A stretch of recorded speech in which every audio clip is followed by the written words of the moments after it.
اللہم صلی علی محمد وعلی آل محمد کما صلیت علی ابراہیم وعلی آل ابراہیم انک حمید مجید اللہم بارک علی محمد وعلی آل محمد کما بارکت علی ابراہیم وعلی آل ابراہیم انک حمید مجید۔ رزق کے حصول میں شریعت کی رہنمائی۔ اس طویل اور اس دنیا میں نہ جانے کتنی قسم کی اور کیسی کیسی مخلوقات بستی ہیں، سب کی نوعیتیں مختلف ہیں، اجناس مختلف ہیں، اور سب کا زندگی گزارنے کا طریقہ کار مختلف ہے، مگر ایک چیز سب جانداروں میں قدر مشترک ہے کہ انہیں اپنی زندگی گزارنے کے لیے کھانے پینے کی ضرورت پڑتی ہے، اور سب کی خوراک بھی الگ الگ ہے۔ یہ اللہ تبارک و تعالیٰ کی عظیم قدرت کی بڑی نشانی ہے کہ وہ تنہ تنہا ان ساری ان گنت مخلوقات کی روزی کا انتظام کرتا ہے۔ اللہ تعالیٰ کا ارشاد ہے، زمین میں چلنے والا کوئی جاندار ایسا نہیں جس کا رزق اللہ کے ذمہ نہ ہو، اور جس کے متعلق وہ نہ جانتا ہو کہ کہاں وہ رہتا ہے اور کہاں وہ سونپتا ہے، اور سب کچھ ایک صاف دفتر میں درج ہے۔ رزق اور مال دولت کے معاملے میں اللہ تعالیٰ کی اپنی حکمتیں ہیں جن کے تحت وہ مخلوقات میں رزق کی تقسیم کرتا ہے۔ انسانوں میں ہی ہم دیکھتے ہیں کہ بہت سے لوگوں کے پاس بے پناہ دولت ہے، جبکہ کچھ لوگ ایسے بھی ہیں جنہیں بس زندگی گزارنے کے بقدر روزی میسر ہوتی ہے، اور کچھ ایسے لوگ بھی ہوتے ہیں جو یکسر خالی ہاتھ ہوتے ہیں اور ان کے پاس کچھ نہیں ہوتا۔ اس میں بھی اللہ کی عظیم حکمت یہ پوشیدہ ہے کہ اس طرح ہم ایک دوسرے سے عبرت حاصل کریں اور ساتھ ہی اپنی اپنی وسعت کے مطابق ضرورت مندوں کی ضرورت پوری کریں،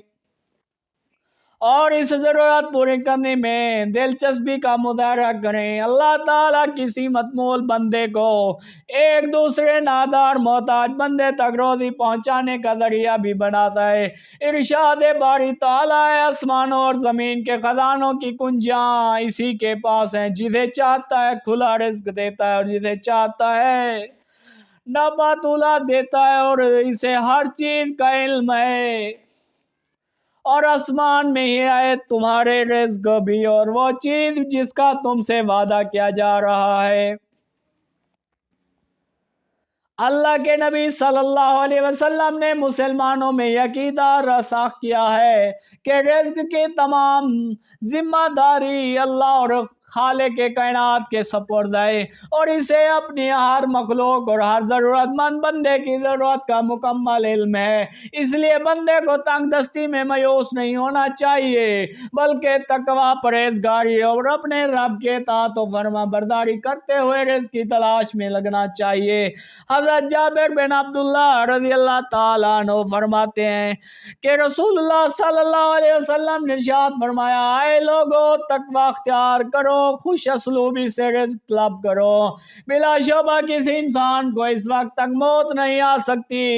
یہاں تک کہ وہ اپنا پورا رزق نہ کھا لے، اگرچہ رزق اس تک پہنچنے میں دیر کر دے۔ لہذا اللہ سے ڈرو اور خوش اسلوبی سے مانگو، جو حلال ہے اس کو لے لو، جو حرام ہے اس کو چھوڑ دو۔ انسان کے مقدر میں جو رزق لکھا ہوا ہوتا ہے وہ اس تک پہنچ کر رہتا ہے، اس کے اسباب اللہ تعالیٰ پیدا فرما دیتے ہیں۔ اس کی مثال ہمیں عہد نبی صلی اللہ علیہ وسلم کے ایک واقعے سے ملتی ہے۔ حضرت عبداللہ بن عمر رضی اللہ تعالیٰ عنہ سے روایت ہے کہ ایک سائل نبی کریم صلی اللہ علیہ وسلم کی خدمت میں حاضر ہوا تو کچھ ایسی کھجوریں آپ کی خدمت میں آئی ہوئی تھیں جن کا مالک نامعلوم تھا۔ آپ صلی اللہ علیہ وسلم نے وہ کھجوریں اس کو دے دیں اور اس سے فرمایا، ان کو لے لو، اگر تم ان کے پاس نہ آتے تو یہ تمہارے پاس پہنچ جاتی۔ اسلام ہمیں اس بات کی بھی تلقین کرتا ہے کہ ہم رزق کے حصول کی جدوجہد میں سارا انصار اور بھروسہ اپنی محنت اور کمائی ہی پر نہ کریں، بلکہ اصل اعتماد اور توکل اس ذات پر ہونا چاہیے جو مسبب الاسباب ہے اور جو ساری مخلوقات کی روزی کا انتظام کرنے والی ہے۔ حضرت عمر بن خطاب رضی اللہ تعالیٰ عنہ سے روایت ہے کہ رسول اللہ صلی اللہ علیہ وسلم نے ارشاد فرمایا، اگر تم اللہ پر ویسے توکل کرو جیسا کہ توکل کرنے کا حق ہے تو تم کو اس طرح رزق دیا جائے گا جس طرح پرندوں کو رزق دیا جاتا ہے۔ وہ خالی پیٹ صبح کو نکلتے ہیں اور رات کو پیٹ بھر کے گھر واپس لوٹتے ہیں۔ حضرت ابو داؤد سے روایت ہے کہ نبی کریم صلی اللہ علیہ وسلم نے ارشاد فرمایا، بلا شبہ رزق انسان کو ویسے ہی تلاش کرتا ہے جیسے اس کی موت اس کو تلاش کرتی ہے۔ اس میں کوئی شک نہیں کہ اللہ تعالیٰ نے ہر مخلوق کے لیے اس کا رزق متعین کر دیا ہے۔ اڑنے والے پرندوں کا رزق فضاؤں میں اور زمین میں رکھا، مچھلی کا پانی میں، جنین کا ماں کے پیٹ میں، زمین پر حرکت کرنے والی ہر مخلوق کا رزق زمین پر رکھا اور اس کے لیے وہاں پہنچنا آسان کر دیا ہے۔ ذرائع مختلف ہو سکتے ہیں، یہ انسان کے اپنے اختیار پر منحصر ہے کہ وہ حصول رزق کے لیے کیسا ذریعہ اختیار کرے۔ جب اللہ تعالیٰ کسی انسان کے ساتھ خیر کا معاملہ کرتا ہے تو اس کے رزق اور سامان رزق میں برکت عطا فرماتا ہے، اگرچہ اس کے پاس رزق کم ہی کیوں نہ ہو، لیکن ایسا انسان ذہنی اور قلبی اعتبار سے پرسکون ہوتا ہے اور اللہ کا شکر ادا کرتا ہے۔ لیکن اگر اس کو برکت کی دولت سے محروم کر دیا گیا تو اگرچہ اس کے پاس بہت کچھ ہو لیکن اس سے کوئی فائدہ حاصل نہیں ہوتا۔ مزید یہ کہ بے برکتی کی وجہ سے مال و دولت اور تمام اسباب عیش ہونے کے باوجود اس کے دل میں ایک عجیب قسم کی بے سکونی اور بے چینی کی کیفیت رہتی ہے۔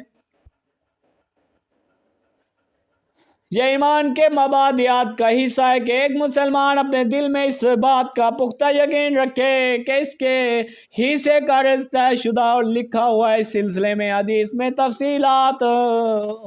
آئی ہوئی ہیں جن میں بتایا گیا کہ اللہ تعالیٰ ماں کے پیٹ میں موجود بچے کے لیے ایک فرشتہ بھیجتا ہے جس کو 4 امور لکھنے کا حکم ہوتا ہے۔ اس بچے کا عمل، رزق، موت، بدبختی یا سعادت، لہذا جو کسی انسان کے مقدر میں ہوگا اور کسی کو نہیں مل سکتا، اور کوئی انسان اس وقت تک دنیا سے نہیں جا سکتا جب تک کہ وہ دنیا میں اپنا رزق مکمل نہ کر دے۔ البتہ رزق کے حصول کے کچھ اسباب ہیں جن کو اختیار کرنا بندے کے لیے ضروری ہے۔ نمبر 1، انسان اپنی صلاحیت کے مطابق اپنے لیے مقدور رزق کے حصول کے لیے محنت اور جدوجہد کرے۔ اللہ تعالیٰ کا ارشاد ہے، وہی تو ہے جس نے تمہارے لیے زمین کو تابع کر رکھا ہے، تم روئے زمین پر چلو اور اللہ تعالیٰ کا عطا کردہ رزق کھاؤ، اس کے حضور میں تمہیں دوبارہ زندہ ہو کر جانا ہے۔ نمبر 2، حصول رزق کے معاملے میں بھی اور دیگر سرگرمیوں میں بھی تقویٰ اختیار کیا جائے۔ جو بندہ تقویٰ اختیار کرے گا اللہ تعالیٰ اس کے لیے ہر فکر و غم سے نکلنے کا راستہ نکالے گا،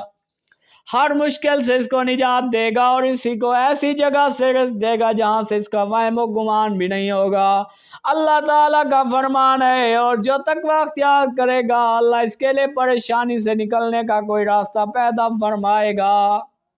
اس کو ایسی جگہ سے رزق دے گا جہاں سے اس کو وہم و گمان بھی نہیں ہوگا۔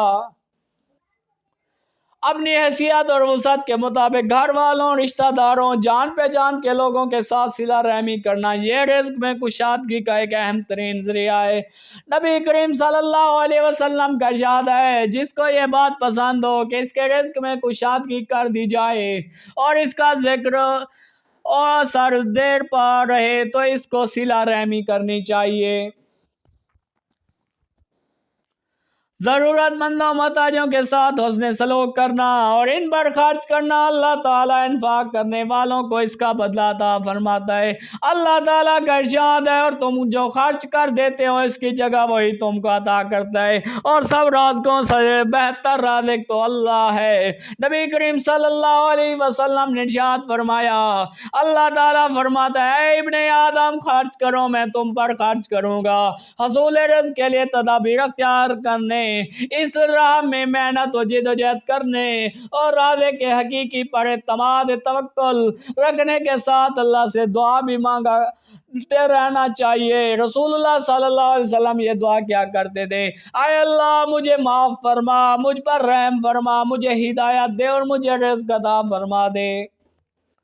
نبی کریم صلی اللہ علیہ وسلم سے منقول ہے کہ آپ صلی اللہ علیہ وسلم یہ دعا بھی فرمایا کرتے تھے، اے اللہ میں آپ کی پناہ چاہتا ہوں فکر و غم سے، عاجزی اور سستی سے، بخل اور بزدلی سے، قرض کے بوجھ سے اور لوگوں کے تسلط سے۔ اسی طرح آپ صلی اللہ علیہ وسلم حلال روزی کے لیے بھی دعا کیا کرتے تھے۔ اس لیے ہم جب حصول رزق کے لیے محنت کر رہے ہوں تو یہ بھی ذہن میں رہنا چاہیے کہ ہمارا ذریعہ معاش حلال ہو، مگر اگر حلال ہوگا تبھی اسی میں برکت بھی ہوگی، اور اگر مال حرام ہے، حرام طریقے سے کمایا گیا ہے تو نہ اس میں برکت ہوگی، اور اس کے ساتھ ساتھ اس کے منحوس اثرات ہماری روزمرہ زندگی پر، گھر پر اور بچوں پر بھی پڑیں گے۔ اس لیے ہمیں جہاں یہ یقین و ایمان رکھنا ہے کہ اللہ تعالیٰ نے اپنی ساری مخلوقات کے رزق کا ذمہ لے رکھا ہے اور وہ بہترین رزق دینے والا ہے، وہ اس کے حصول کے لیے حلال طریقے سے کوشش اور محنت بھی کرنی چاہیے، اور ساتھ ہی میں اپنے مال و دولت میں اپنے اہل و عیال کے ساتھ ضرورت مندوں، محتاجوں اور مسکینوں کو بھی پورا ان کا بھی خیال رکھنا چاہیے۔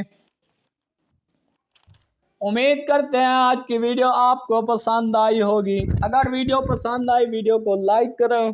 کمنٹ میں اپنی رائے کا اظہار کریں، اور اگر چینل پر نئے تو چینل کو سبسکرائب کریں اور بیل آئیکن پریس کریں تاکہ نئی آنے